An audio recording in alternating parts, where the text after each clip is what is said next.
Assalamualaikum warahmatullahi wabarakatuh.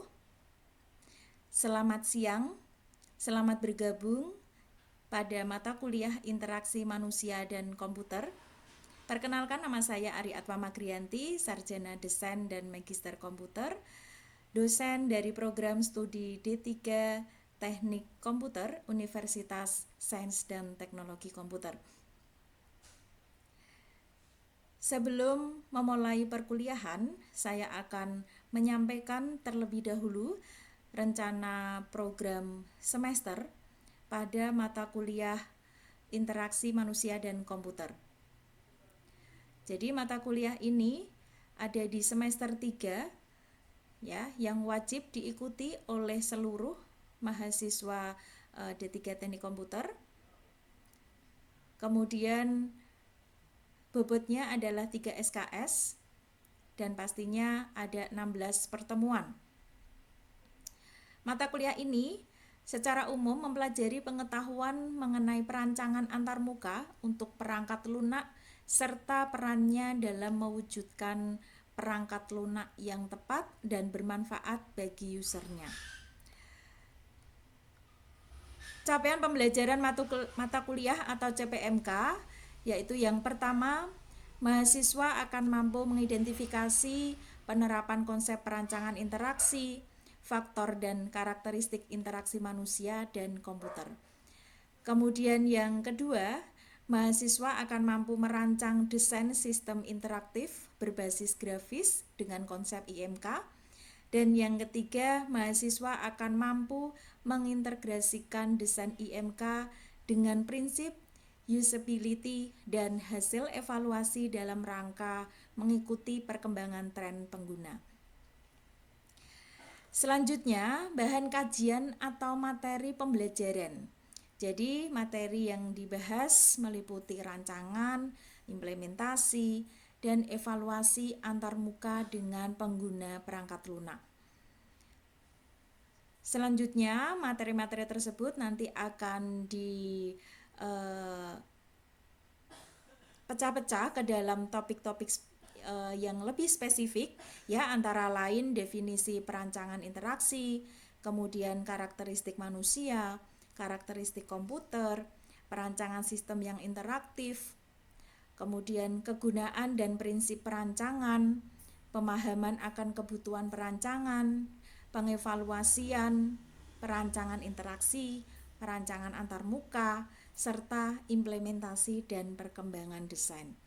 Topik-topik ini yang nantinya akan diberikan di setiap pertemuan ya selama 16 pertemuan tersebut. Selain kita ketahui rencana pembelajaran semesternya, seperti biasa dalam perkuliahan antara dosen dan mahasiswa harus ada kontrak kuliah supaya ada kesepakatan bersama dan mahasiswa juga mengetahui apa saja yang ditetapkan oleh dosen. Dan pada mata kuliah saya ini, ya, kontrak kuliahnya yang pertama, perkuliahan secara tatap muka dan online. Ini nanti akan ada pemaparan teori, diskusi, studi kasus, tugas, dan ujian. Jadi tidak hanya online saja, tetapi nanti ada jadwal-jadwal khusus yang kita ada tatap muka. Ya, kemudian yang kedua, wajib presensi melalui siakat sesuai dengan jadwal. Jika ada kendala presensi atau izin tidak masuk, wajib konfirmasi ke dosen. Kemudian bagi mahasiswa yang bekerja atau shift pagi, wajib konfirmasi ke dosen, wajib presensi siakat, dan menyimak rekaman video YouTube di waktu senggangnya, maksimal H+1. Jadi teman-teman yang izin karena bekerja tetap presensi ya, dengan asumsi bahwa teman-teman tetap berkuliah tetapi menyimak rekamannya ini di waktu setelah bekerja, seperti itu ya. Jadi di hari H kuliah tetap presensi, diupayakan untuk presensi terlebih dahulu, kemudian wajib menyimak rekamannya H+1. Kemudian penilaiannya terdiri dari presensi sebesar 10%, kemudian tugas dan keaktifan di kelas maupun online ya ketika live streaming atau Zoom sebanyak 20%, kemudian UTS 30%, UAS 40%, totalnya 100%.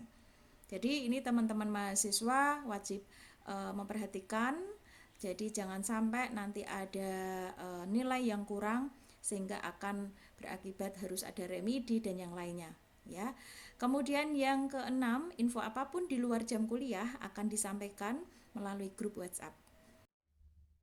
Interaksi manusia dan komputer, ataukah ada yang bisa apa ya, setahunnya apa sih interaksi manusia dan komputer gitu? Silahkan. Sebagai user dalam pengguna komputer. Oh gitu, oke. Jadi eh, kita ini untuk saat ini ya kan tidak lepas yang namanya dengan teknologi gitu ya. Teknologi di mana komputer ini adalah salah satunya dan perkembangannya sangat pesat sekali gitu ya. Jadi oke, langsung saya share screen saja. Konsep dasar dari interaksi manusia dan komputer. Apa sih kemampuan akhir? Ya ini saya jelaskan dulu kemampuan akhir dan indikator dari mata kuliah kita. Jadi di dalam mata kuliah interaksi manusia dan komputer ini, mahasiswa akan mampu mengidentifikasi, menempatkan dan mendiskusikan penerapan konsep perancangan desain IMK dengan benar, gitu ya. Jadi nanti teman-teman mahasiswa itu akan mengidentifikasi apa hubungannya manusia dan komputer, kemudian mendiskusikannya, penerapannya di kehidupan sehari-hari itu seperti apa, kemudian bagaimana perancangannya, ya perancangan desain dari IMK ini. Ketika kita berhubungan dengan komputer itu, bagaimana supaya itu bisa pergunakan dengan maksimal, manusianya yang menggunakan komputernya ataukah komputernya yang menggunakan manusianya atau mengendalikan manusianya gitu ya, itu harus terancang dengan benar. Oke, kemudian bentar. Indikator ini ketepatan dalam menjelaskan pengertian IMK-nya, kemudian indikator yang kedua ketepatan dalam menjelaskan tujuan dari IMK, ketiga ketepatan dalam menjelaskan komponen UI, UX, dan usability. Apa itu? Nanti kita jelaskan. Kemudian ketepatan dalam mendiskusikan penerapan IMK dalam berbagai bidang. Oke. Selanjutnya, latar belakang interaksi manusia dan komputer. Di sini ada dua komponen, yaitu manusia dan yang kedua adalah komputer. Yang pertama, kita tahu manusia itu orangnya fleksibel, ya, mampu beradaptasi. Dapat belajar bagaimana bekerja di lingkungan yang baru. Itu adalah ciri-ciri manusia. Kemudian yang komputer, tidak fleksibel atau tidak mampu beradaptasi. Input harus dalam format yang jelas dan output harus didefinisikan sebelumnya. Kemudian tidak dapat belajar dan yang keempat dapat didesain ulang. Nah, ada dua komponen ini, ada manusia dan ada komputer. Nah, dari kedua sifat ini yang saling bertolak belakang, ya, kemudian disandingkan, digabungkan, ya, dan saat ini manusia itu dengan yang namanya komputer ini itu sangat erat kaitannya, ya, untuk apa? Untuk membantu di dalam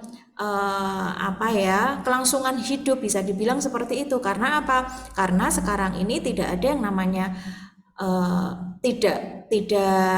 tidak tahu yang namanya teknologi, itu tidak mungkin, ya, meskipun bukan dalam langsung komputer asli, maksudnya benar-benar komputer ya, tetapi sekarang itu sudah bisa dibilang pengganti ketika itu bukan komputer tetapi apa, handphone, ya, handphone. Sebuah handphone itu sekarang ini semua manusia punya, ya. Jadi definisi dari komputer ini sekarang ini berkembang, ya, artinya diterjemahkan sebagai sebuah alat di mana itu yang membantu, yang punya tujuan sama, punya fungsi sama kayak komputer. Dia tidak fleksibel, tidak mampu beradaptasi, tidak dapat belajar, tetapi harus dijalankan. Nah, disinilah wujudnya adanya interaksi. Manusia sebagai usernya yang mengoperasikan, kemudian komputernya yang dioperasikan. Kalau itu bukan komputer berupa handphone, ya handphonenya yang dioperasikan. Sampai sini paham? Hubungan antara manusia dan komputer. Paham? Paham Bu, paham. Oke, lanjut ya. Paham, Bu. Nah, ini pengertiannya. Nah, pengertian dari IMK itu adalah ini nama lainnya ya, Human Computer Interaction. Serangkaian proses, dialog, dan kegiatan yang dicoba oleh manusia untuk berinteraksi dengan komputer secara interaktif ya, untuk bisa melakukan dan menuntaskan tugas yang diinginkan. Yang tadi saya sampaikan bahwa manusia itu di dalam kehidupan sehari-hari punya tujuan supaya selesai. Contohnya seperti sekarang ya, saya dengan teman-teman mahasiswa semuanya sedang kuliah online di mana teman-teman berhadapan dengan handphone atau laptop ya. Kemudian saya juga sama ya. Jadi saya menggunakan komputer ini sebagai media untuk berinteraksi dengan teman-teman. Nah, saya dengan laptop saya. Nah, inilah yang disebut dengan interaksinya manusia dan komputer. Jadi tujuannya untuk apa sih komputernya ini? Membantu untuk menuntaskan kebutuhan saya ya. Jadi untuk menuntaskan tugas saya supaya bisa sesuai tujuan saya ya, memberikan materi ke mahasiswa gitu. Nah, mahasiswa juga sama dengan menggunakan handphonenya, dengan menggunakan laptopnya ya, tujuannya untuk mendapatkan materi perkuliahan tercapai juga. Semuanya, Assalamualaikum warahmatullahi wabarakatuh. Waalaikumsalam warahmatullahi wabarakatuh. Waalaikumsalam warahmatullahi wabarakatuh. Oke, kita ketemu lagi di mata kuliah ya, interaksi manusia dan komputer. Apa kabar teman-teman mahasiswa di mana Baik. berada? Apa kabar? Alhamdulillah, Ibu. Alhamdulillah baik. Oke. Baik, Bu. Ya, semoga selalu sehat dan terus semangat ya, meskipun perkuliahan ini kita secara ada online-nya dan pasti nanti juga ada offline-nya gitu. Oke. Pada pertemuan online kali ini saya akan melanjutkan materi yang sebelumnya ya. Pada materi kali ini saya akan menjelaskan mengenai, bentar saya izin share screen terlebih dahulu.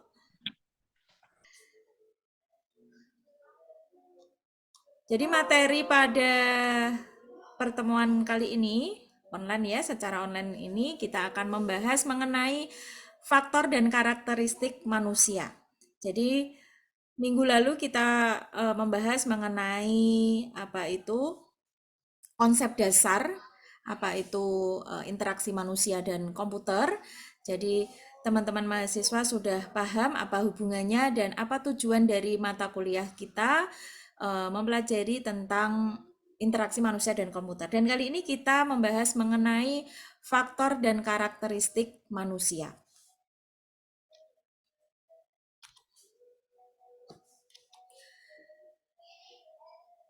Oke, faktor manusia ya, faktor manusia itu di sini ada penglihatan, kemudian pendengaran, sentuhan, sistem pengolahan, pengendalian motorik dan kelompok pengguna. Ya, jadi ciri-ciri atau faktor yang ada pada manusia itu ada beberapa faktor inilah, dan coba kita lihat satu persatu. Apa itu luminance? Ya, di sini tadi ya, di penglihatan itu ada luminance yang pertama, kemudian kontras dan kecerahan, sudut, ketajaman dan medan penglihatan, kemudian warna. Nah, satu persatu. Apa sih luminance itu? Ya, di dalam penglihatan manusia di situ ada yang disebut sebagai luminance. Luminance ini adalah banyaknya cahaya yang dipantulkan permukaan objek. Jadi banyaknya cahaya ya. Ketika kita melihat itu pasti ada yang kita bisa melihat sebuah ya di depan kita ya, yang kita lihat itu. Kenapa bisa kita lihat ya? Karena di situ ada pantulan ya. Pantulan apa? Pantulan cahaya. Jadi bukan si barangnya itu yang mengeluarkan cahaya, tetapi di situ dia mendapatkan pantulan. Nah, itulah disebut sebagai luminance. Kemudian semakin besar luminans dari sebuah objek, rincian objek yang dapat dilihat oleh mata juga akan semakin bertambah. Oke. Besarnya luminans sebuah objek atau layar tampilan juga akan menyebabkan mata bertambah sensitif terhadap kedipan. Jadi intinya luminans ini adalah banyaknya cahaya yang dipantulkan ke permukaan objek. Jadi ketika itu semakin banyak pantulannya, yaitu tadi kita pasti semakin sensitif ya. Kadang mata itu berkedip gitu ya, karena silau dan yang lainnya. Jadi intinya semakin banyak berarti semakin terang, semakin sensitif mata kita. Oke, kemudian yang kedua, kontras dan kecerahan. Kontras hubungan antara cahaya yang dikeluarkan oleh suatu benda gitu ya, yang mempunyai kontras negatif atau positif tergantung dari luminans objek itu terhadap luminans latar belakangnya. Kecerahan adalah tanggapan subjektif terhadap cahaya. Besarnya luminans suatu objek dapat berimplikasi pada kecerahan. Sekarang kita membahas mengenai faktor dan karakteristik komputer.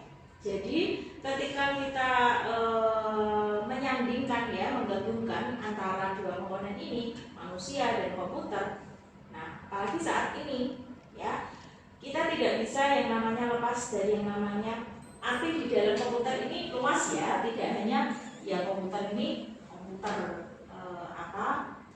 yang desktop komputer ini atau laptop itu bukan, tetapi itu adalah yang bisa dibilang ada LCD-nya. Kalau sekarang ya miniaturnya itu handphone, ya yang dimaksud di situ. Jadi artinya luas yang dimaksud di sini. Oke, kita lihat. Di sini ada definisi komputer, kemudian prinsip kerja komputer, komponen komputer, peralatan input dan peralatan output. Oke. Definisi komputer. Menurut komputer adalah mesin penghitung elektronik yang cepat dan dapat menerima informasi input digital, ya, kemudian memprosesnya sesuai dengan program yang tersimpan di memorinya dan menghasilkan output berupa informasi. Jadi teman-teman mahasiswa juga sudah paham bahwa yang dimaksud komputer di sini itu dia pasti ada inputnya, apa yang kita masukkan di dalamnya ketika kita mau membuat yang namanya ketikan berupa teks gitu ya, yang kita memasukkan di situ ketika kita membuka softwarenya, kita ngetik ya ADI misalnya ya, ADI. Nah itu ada inputnya ya kan, ada inputnya, kemudian pastinya itu bisa tersimpan ya, di dalamnya ada memorinya, kemudian bisa di print out, itulah yang disebut outputnya. Oke, kemudian secara definisi komputer diterjemahkan sebagai sekumpulan alat elektronik ya, yang saling bekerja sama, dapat menerima data atau input, kemudian mengolah data atau memprosesnya dan memberikan informasi atau output serta terkoordinasi di bawah kontrol program yang tersimpan di memori. Ini penjelasan lengkapnya yang tadi ya menurut Hermacher. Jadi komputer pastinya ada inputnya, kemudian ada prosesnya, kemudian ada outputnya. Oke, selanjutnya prinsip kerja komputer kita lihat di sini. Jadi ada input device-nya. Nah, tadi yang saya sampaikan bahwa ketika kita mau membuat ketikan ya, pasti kita butuh yang namanya apa? Keyboard. Oke, jadi itulah device-nya yang bisa sebagai ya device ya, disebutnya device. Sebagai alat yang digunakan untuk menginput ya sesuai dengan keinginan kita sebagai manusianya. Oke, di situ ada mouse dan keyboard, itu sebagai input device. Kemudian ada central processing unit, CPU-nya. CPU tahu ya? Kalau peneliti, ya. Jadi dia yang sebagai sentralnya, sentral yang memproses. Ya, di situ ada control unit, kemudian ada arithmetic dan logical unit. Ya. Nah, di dalamnya juga ada memori. Itu yang sebagai penyimpanan. Nah, kemudian ada output device device-nya. Output device-nya apa? Yang bisa kita lihat dari input yang kita masukkan, kita lakukan. Tadi ngetik. Nah, yang kelihatan di situ ya tulisan. Ya, dari device berupa keyboard, kemudian dibantu mouse juga, kita ketik A, D, I, yang muncul outputnya ya tulisan itu tadi. Ya, di sini ada monitor. Kemudian kalau itu mau kita lihat berupa hard copy-nya, kalau soft copy-nya berarti kita lihat dari filenya, nampak tulisan ADI. Kemudian kita print, ya itu berarti hard copy-nya. Berarti untuk outputnya ada monitor, ada printer. Kemudian di situ ada secondary storage, ya artinya itu sebagai untuk tambahan, ya mendukung ketika kita melakukan sebuah pekerjaan di dalam komputer. Kita sebagai manusia kita butuh hard disk untuk penyimpanan tambahan, ya secara eksternal itu ya CD, DVD atau floppy drives. Jadi di sini secondary storage ini adalah komponen-komponen atau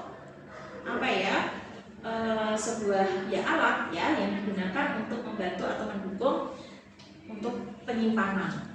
Oke, selanjutnya prinsip kerja komputer. Yang tadi input device itu adalah peralatan inputnya ke dalam komputer. Dan tadi ya ada mouse, ada keyboard. Kemudian prosesor, perangkat yang mengelola aktivitas komputer. Kemudian memori, ini media penyimpanannya, ya. Kemudian output device, peralatan outputnya untuk menghasilkan keluaran. Paham ya ini ya? Ini tidak asing lah untuk kita. Kemudian komponen komputer lagi yaitu hardware, perangkat kerasnya. Software itu perangkat lunak.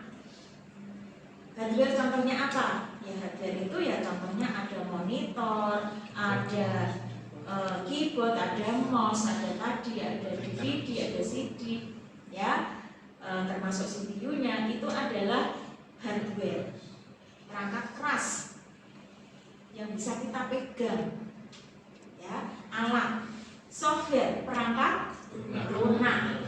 Ketika kita mengoperasikan komputer supaya jalan, berarti di situ harus ada softwarenya. Kita mau membuat media pembelajaran, ya berupa PowerPoint, berarti kita harus membuka software PowerPoint. Ya, kemudian kita mau ngetik atau kita mau membuat naskah skripsi, berarti di software mengolah teks itu contohnya Microsoft Word. Ya, kita mau melakukan menghitung, ya di dalamnya ada bisa untuk menjumlah secara otomatis menggunakan software Microsoft. Jadi itu software. Kemudian brandware atau usernya di sini, ya pengguna yang terlibat langsung di dalam pemakaian komputer, seperti sistem analis, programmer, operator dan lain-lain. Jadi inilah manusianya, usernya. Ada hardware-nya, software-nya. Kalau nggak dia mengoperasikan, ya masuk arah aku dewi, ya kan? Oke, selanjutnya, nah ini ya sudah kita lihat di sini hardware-nya perangkat keras. Ini juga sudah paham. Jadi kalau ini diwujudkan ke dalam handphone, berarti apa? Ya handphonenya itu, ya hardware-nya. Kemudian kalau pada komputer ini ada bagian-bagian di dalamnya ya, di dalam hardware-nya. Ini bagiannya ada kotak atau pintu gerbangnya sebagai penghubung antara komponen di dalam unit sistem dengan piranti di luar. Kemudian peralatan input, ya tadi sudah contohnya ada keyboard dan yang lainnya. Intinya ini adalah device untuk memasukkan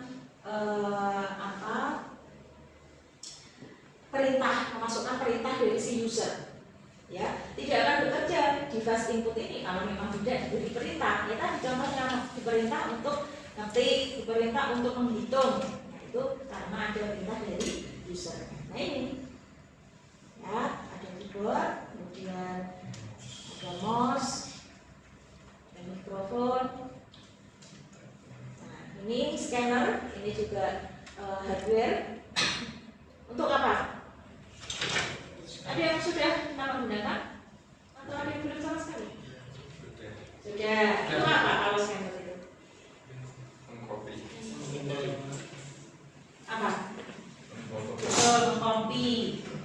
berarti menduplikat, ya kan, menduplikat, tetapi itu sudah berupa hard copy. Hard copy artinya itu sudah ada yang kita lihat, kita print gitu ya. Kalau itu mau diduplikat, ya, di copy dengan hasil yang sama, tetapi dalam bentuk file misalnya, nah, itu harus menggunakan scanner. Ini contoh-contohnya. Ini scanner itu sekarang juga sudah canggih, ada perkembangannya, ada scanner untuk barcode, iris, dan sidik jari. Ya, karena sekarang untuk kebutuhan perkantoran ya biasanya ya. Kemudian output, ya tadi outputnya sudah kita lihat di dalamnya itu harus dikasih input dulu, diberi masukan ya, baru ada outputnya. Dan peralatannya contohnya printer, ya. Layar penampil. Layar penampil adalah sumber utama informasi dan memiliki keterbatasan dibanding kertas. Ya, artinya ini ya yang bisa kita lihat displaynya, LCD-nya. Oke, selanjutnya ini contohnya ya, CRT, LCD, display screen. Ini juga sama. Kalau kita nyebutnya di handphone juga sama ya, LCD. Ini contohnya. Jadi bisa dibilang ini yang komputer edisi awal ya. Jadi tabung, nah gitu, komputer tabung gitu nyebutnya. Ya, jadi ini yang CRT, kemudian ini LCD, lebih ramping, lebih tipis, itu liquid crystal display. Jadi kalau LCD itu apa? Ini liquid crystal display. Ini printer, ini juga termasuk juga output. Sudah kita jadi fungsinya untuk mencetak tulisan, gambar, dan yang lain. Oke. Nah, jenis printer, dot matrix, kemudian inkjet, laser. Dot matrix ini menggunakan pelacetak yang berisi sekumpulan jarum besi. Image atau karakter dibentuk dengan kombinasi jarum membentuk pola yang akan dicetak. Pola dari jarum diketukkan ke karbon sehingga membentuk pola di kertas. Jadi printernya ini biasanya itu terdiri dari itu tadi apa namanya ya, raster-raster gitu ya, dot-dot gitu. Jadi hasilnya untuk printer ini biasanya itu tadi beberapa kalau kita lihat secara zoom gitu ya, hasilnya ya kayak titik-titik gitu.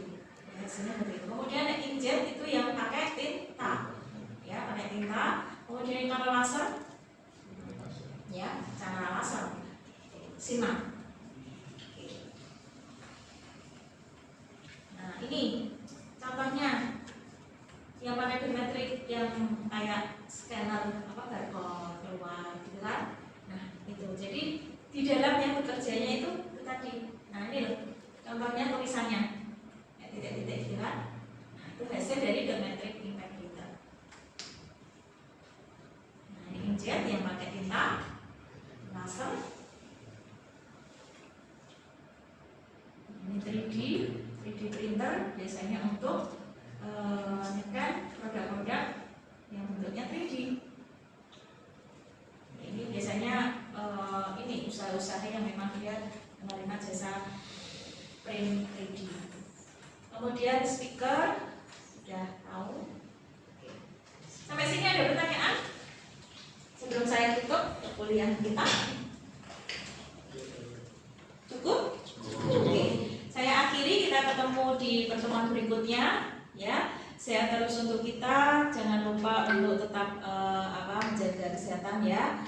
Saya akhiri, selamat siang, wassalamualaikum warahmatullahi wabarakatuh. Waalaikumsalam warahmatullahi wabarakatuh.